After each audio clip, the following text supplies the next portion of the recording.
স্বাগতম জনাইছোঁ পুনৰবাৰ মই অন্য এটা ভিডিঅ'লৈ। আৰু 4 দিন ধৰি একেবাৰে মই ভিডিঅ' দিব পৰা নাই, কাৰণ মোৰ শৰীৰ একেবাৰে অসুস্থ হৈ আছিল। আৰু জানেই নহয়, মন আৰু শৰীৰ দুইটা যদি সুস্থ হৈ নাথাকে তেতিয়া এজন মানুহক কেতিয়াও সুস্থ বুলি ক'ব পৰাই নহয়, কাৰণ দুইটাই ঠিকে থাকিব লাগিব। শৰীৰ অসুস্থ, সেইবাবে মনো ভাল নাছিল, সেইকাৰণে ভিডিঅ' দিব পৰা নাছিলোঁ। আৰু আজি ভাবিছোঁ ভিডিঅ' এটা বনাওঁ আৰু দেহাটো শৰীৰটো নিশ্চয় ভাললৈ আহিছে আপোনালোকৰ আশীৰ্বাদত। আৰু পুৱাই ভাত আৰু দালি মোৰ বনোৱা হৈ গ'ল। আৰু এতিয়া মই ভাতৰ লগত খাবলৈ অকণমান চাটনি বনাম। চাটনি মই কিহেৰে বনাব লৈছোঁ আপোনালোকক দেখুৱাম বুলি ভাবিছোঁ। আৰু আজি ভিডিঅ'টো আপোনালোকে শেষলৈ চাব। আৰু যদি ভিডিঅ'টো চাই ভাল লাগে প্লিজ চেনেলটো লাইক শ্বেয়াৰ ছাবস্ক্ৰাইব কৰিব নাপাহৰিব।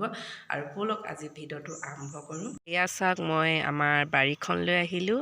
আৰু মই বাৰু কিহৰ চাটনি বনাম জানেনে? আপোনালোকে বাৰু কেতিয়াবা ৰঙালাও পাতৰ চাটনি খাই পাইছেনে বাৰু? প্ৰথমতে মই লৈ লৈছোঁ কেইটামান ধুনীয়া ধুনীয়া ৰঙালাও আগ। আজি মই আপোনালোকক দেখুৱাম ৰঙালাও পাতৰ চাটনি বনাই।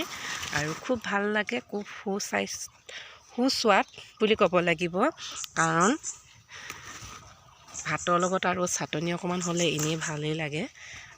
আৰু এয়া মই একদম একো সাৰ প্ৰয়োগ নকৰা ৰঙালাও মই ইয়াতে কমে 6-7টামান ধুনীয়া ধুনীয়া কোমলীয়া পাত থকা ৰঙালাও আগ লৈ আহিছোঁ। আৰু এইখিনি এতিয়া মই ধুনীয়াকৈ ধুই মেলি লওঁগৈ। মই গেছতে পাতি ল'লোঁ এখন টাৱাৰ, আৰু ইয়াতে মই ৰঙালাও আগকেইটা অকণমান গৰম কৰি ল'ম। এইকেইটা মই ধুনীয়াকৈ ধুই মেলি ল'লোঁ। আৰু এতিয়া এই ৰঙালাও যিটো আগত বা পাতত অলপ হুম ষ্টাইলৰ নোম আছে। আৰু এইখিনি মই প্ৰথমতে গেছতে তেল নিদিয়াকৈ, তেলো দিব পাৰি কিন্তু মই তেল নিদিয়াকৈ প্ৰথমতে মই অকণমান পাতখিনি লেৰেলাই লওঁ। প্ৰায় গৰম কৰা হৈ গ'ল। এতিয়া মই এই আগটোৰ পৰা পাতটো এনেকৈ ছিঙি লওঁ আৰু এনেকৈ থৈ লৈছোঁ, কাৰণ আমাৰ এইডোখৰ নালাগে, পাতখিনি লাগে।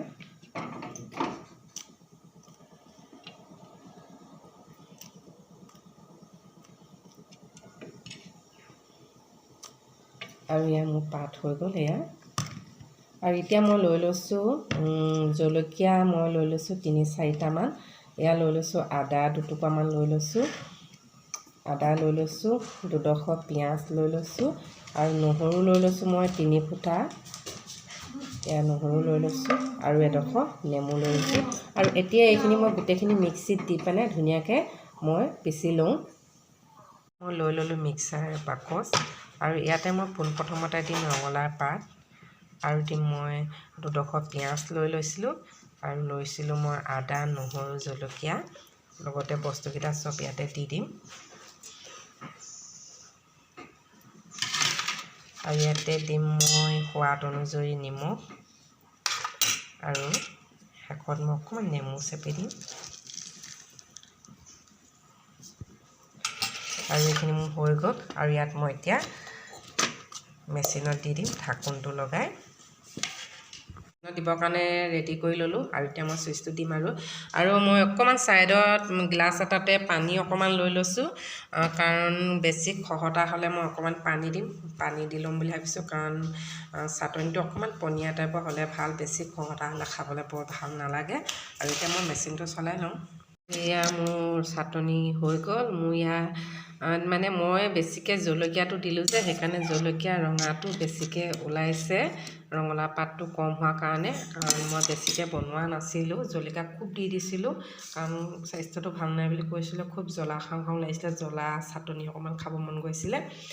আৰু মোৰ চাটনি প্ৰায় হৈ গ'ল। আৰু এতিয়া ধুনীয়াকৈ ভাতটো খাম। বনোৱা যিহেতু হৈ গ'ল, আৰু এতিয়া দালি আৰু ভাতৰ লগত চাটনি সোৱাদ ল'ব লাগে, খুব জ্বলা সোৱাদ। আৰু আজি ভিডিঅ'টো মই ইয়াতে সামৰোঁ বুলি ভাবিছোঁ। পুনৰ লগ পাম অন্য এটা ভিডিঅ'ৰ সৈতে। আজিলৈ বাই বাই।